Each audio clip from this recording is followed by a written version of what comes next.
welcome to my channel Learning Made Easy. Today I am going to take up a new topic. I am Mrs. Marks, retired PGT Biology and retired principal from public school Biomolecules. And I will be taking up biomolecules today. As many of my students have requested to deal with this topic as they find this topic very hard. So let's start with these topics and make it a little easy for you. As we come to the main topic, biomolecules. Bio meaning life, molecules meaning associated molecules with life. So biomolecules, when we are talking about biomolecules, we have to talk about the basic elements which make up these molecules. The basic elements which make up these molecules are divided into three major categories. The first one is major elements, the second one is minor elements, and the third one is trace elements. Now, elements are simply the simplest form of the chemicals which can be found in body and cannot be further divided into smaller parts. So we call them as elements. Now, talking about major elements, we have four major elements. These four major elements are oxygen, carbon, hydrogen and nitrogen. These are the major elements. Now, when I am talking about major elements, they may not be found in free state but are formed in compounds which are used in the living cells. Now, living cells have the second category of compounds which are called as minor compounds. These minor compounds are those compounds which are found less than the major compounds. Now, these compounds, when we talk about major compounds and minor compounds, so minor elements today, these are 12 in number. They are the elements which support or which make other compounds with the major elements. These can be phosphorus, calcium, sodium, chloride, silicon. All these are supposed to be the minor elements. We'll be writing them down as we proceed further in the lesson. Now, the third elements are called as trace elements. These trace elements are those elements which are found in very small quantity in the body but are essential to make the cell working in proper condition. So they are called as trace elements. Now, these trace elements can be zinc, molybdenum and so on. So, three categories of elements, and all these elements, they form two types of compounds: organic compounds and inorganic compounds. When we are talking about organic compounds, we are talking about the compounds which have carbon as an essential element in them. But when we are talking about inorganic compounds, so we are talking about elements which do not contain carbon as an essential element. Now, in this case, when we're talking about both of these things, we will be forming molecules from them. So we have organic molecules and inorganic molecules. Organic molecules containing carbon, inorganic molecules which do not contain carbon in them. Now, a cell, a living cell, has all these elements present in them. They may not be in the free form, as already I have said this to you. They may not be in the free form in the cell, but are in form of molecules. And so the molecules which are associated with life are called as biomolecules. Now, these biomolecules, the major molecules we are talking about will be carbohydrates, lipids, proteins and nucleic acids. they are further divided according to their size into two various components. One is called as micromolecules and the other is called as macromolecules. The micromolecules are smaller in size, as the name is suggesting, while the macromolecules are large in size. So when we are talking about micromolecules, we have carbohydrates, then we have lipids here, and when we are talking about macromolecules, macromolecules are proteins, nucleic acids, which are larger in size. So basically when we are talking about the first one, that is the carbohydrates. Now the carbohydrates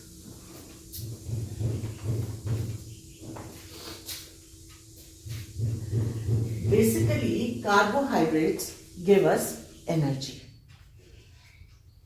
So we can just simply write gets energy from carbohydrates.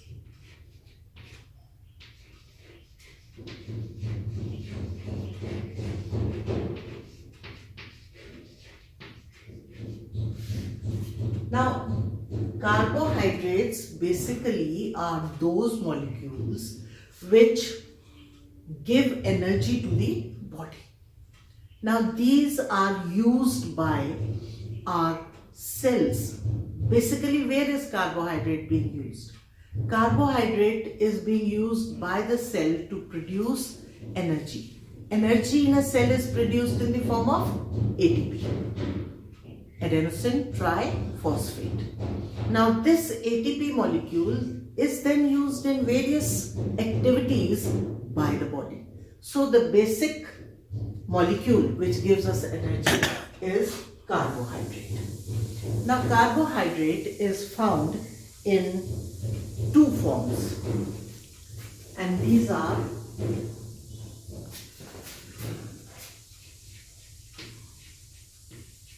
such as sugars,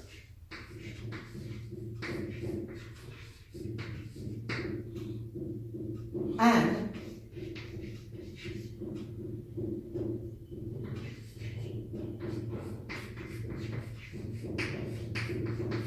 starch. Now, sugar and starches are taken up by animals. Now, what about plants? When we're talking about plants, so in plants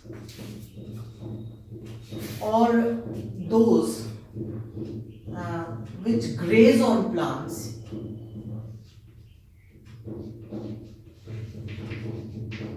so we can say grazing animals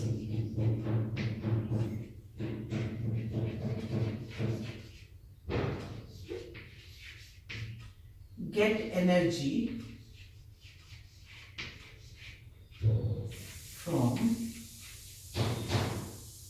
and the place where they're getting energy from is cellulose.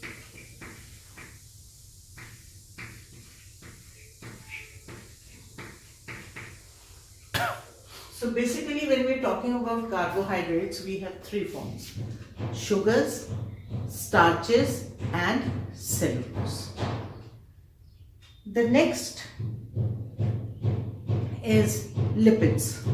When we're talking about lipids, what are lipids doing? Lipids are storing energy.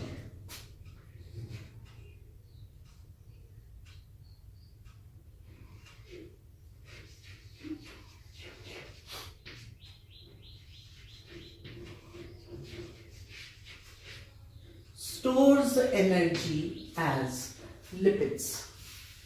So lipids are those molecules which in time of emergency, now when I am saying emergency, what are these times of emergency? Times of emergencies are when we are fasting or because of any other reasons we do not get food on a particular day. At that time, the body uses the stored energy. And where is the energy being stored in? Lipids. Lipids, they will provide energy for the working of the body, and the stored energy in them will be used.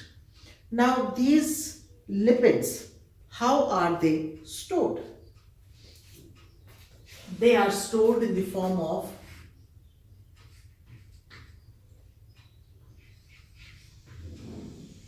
Now the first thing that stores energy in the body is fats. And these fats are stored in the visceral body as well as under the skin. उसको हम cutaneous fats कहते हैं. They are called as cutaneous fats. So the other thing which is stored in the body is fats and oils.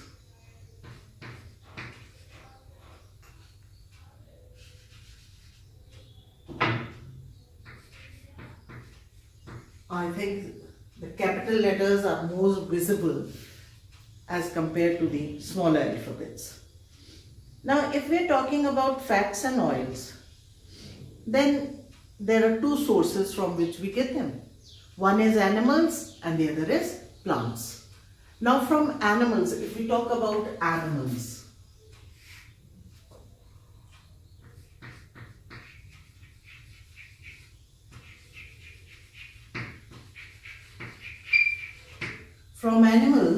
we get saturated fats.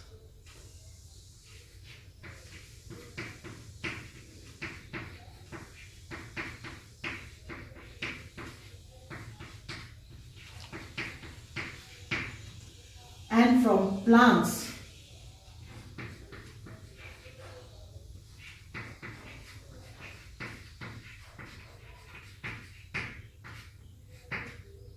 we get unsaturated fat.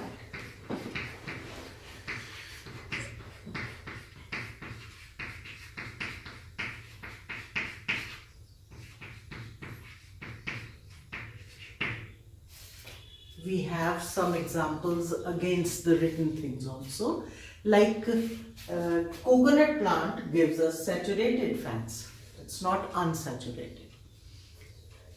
Basic difference, I think you know about saturated fats and unsaturated fats. Saturated fats have single bonds, while the unsaturated fats have double and triple bonds present in them. We'll be talking about them as we talk about the structure of these later in the chapter. Then we come to the third type of molecule, biomolecule, and this is an essential biomolecule, and that is protein.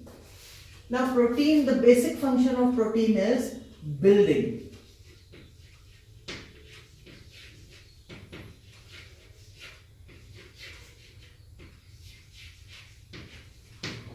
Building of cells is done by proteins. Now when we are talking about protein is normally made up of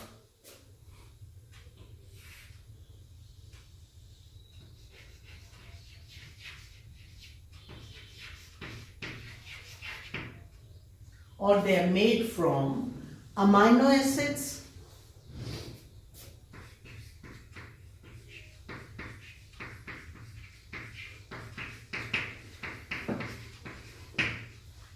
amino acids basically are not free in the body and they are linked by one another, forming enzymes, hormones and the basic proteins in the body. So when we are talking about their linking up, we are talking normally about the bonds.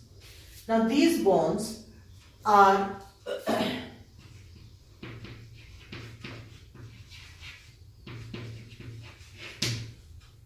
peptide bonds.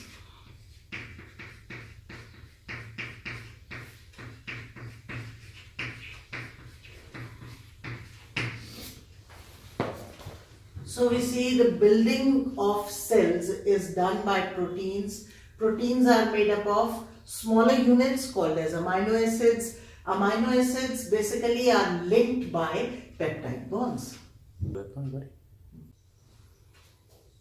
The fourth biomolecule which is necessary is nucleic acids, very necessary. So what is nucleic acid doing is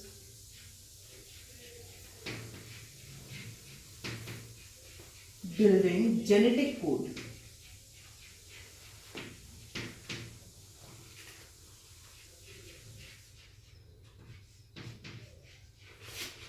from nucleic acids.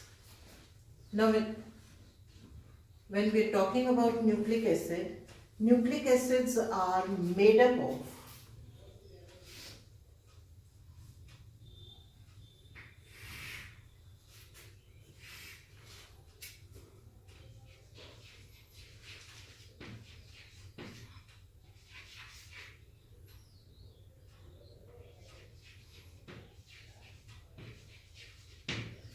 two types of nucleic acid present in a cell, and they are DNA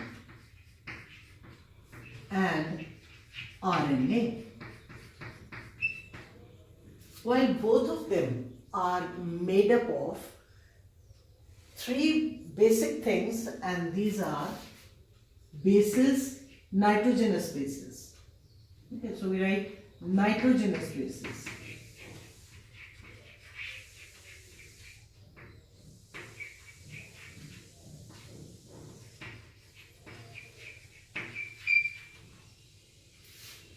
Nitrogenous bases. Then there are two major things, and these are pentose sugar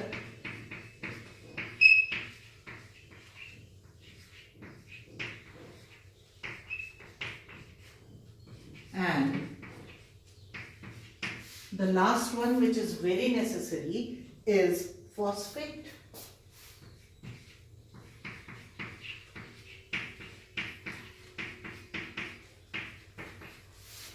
Now, the pentose sugar and the phosphate, they build the backbone of DNA and RNA, while the nitrogenous bases help the DNA to connect with each other and are present in RNA in a single helical structure, while DNA is a double helical structure. As we proceed further, we'll take up these structures in detail and we'll see you in the next video. Thanks for watching, and do subscribe my channel. If you have any doubts, you can call me up or leave a message in the message box.